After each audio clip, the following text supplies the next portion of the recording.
ሰላም ለእናንተ ይሁን የተወደዳችሁ ቅዱሳን በጌታ በኢየሱስ ስም ሰላም እላችኋለሁ። ነብይ ሮቤል ነኝ ከተገለጠ ሕይወት ቤተክርስቲያን ከሪቪልድ ቴሌቪዥን።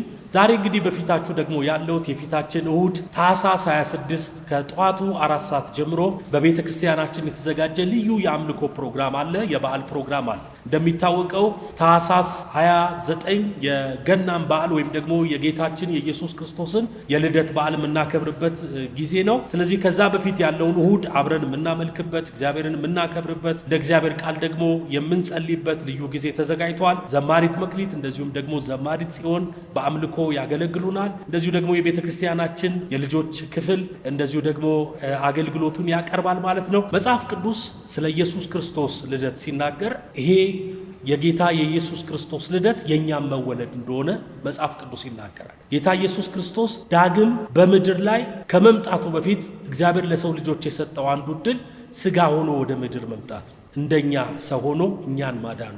ለዚህ ነው ዮሐንስ ወንጌል ምዕራፍ 1 ቁጥር 14 ላይ ቃልም ሥጋ ሆነ ጸጋንና እውነትን ተሞልቶ በእኛ አደረ። ቃልም ሥጋ ሆነ የሚለው ራሱ እግዚአብሔር ሥጋን ለበሰ።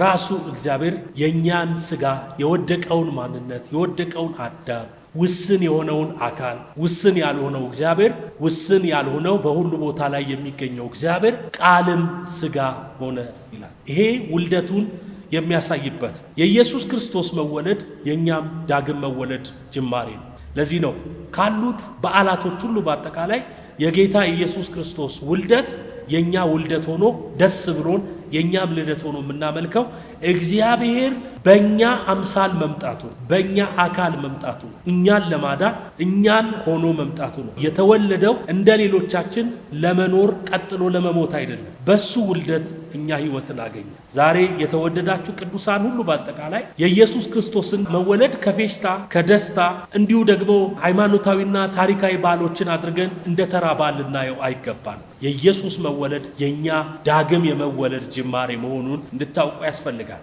ለዚህ ነው ቃልም ሥጋ ሆነ ጸጋንና እውነትን ተሞልቶ በእኛ አደረ የሚለው። ስለዚህ ዛሬ የተወደዳችሁ ቅዱሳን ሁሉ በአጠቃላይ ይህንን በዓል በሰፊው ነው የምናከብረው። ልጆች መዝሙር ያቀርቡልናል፣ የእግዚአብሔር ቃል እንካፈላለን፣ እንጸልያለን፣ መወለዱን ሴሌብሬት እናደርጋለን። ዛሬ ይህንን መወለድ ለሚበላና ለሚጠጣ ብቻ እናከብረው። ስለዚህ የተወደዳችሁ ቅዱሳን ሁሉ በአጠቃላይ በላፍቶ እንደዚሁ ደግሞ በአዲስ አበባና በአዲስ አበባ ዙሪያ ሁሉ ያላችሁ በአጠቃላይ ይህንን ስፔሻል ፕሮግራም ነጭ ልብስ ለብሳችሁ አብራችሁን እንድታከብሩ በጌታ ፍቅር እጋብዛችኋለሁ። የእግዚአብሔር ጸጋ ከእናንተ ጋር ይሁን። ሻሎም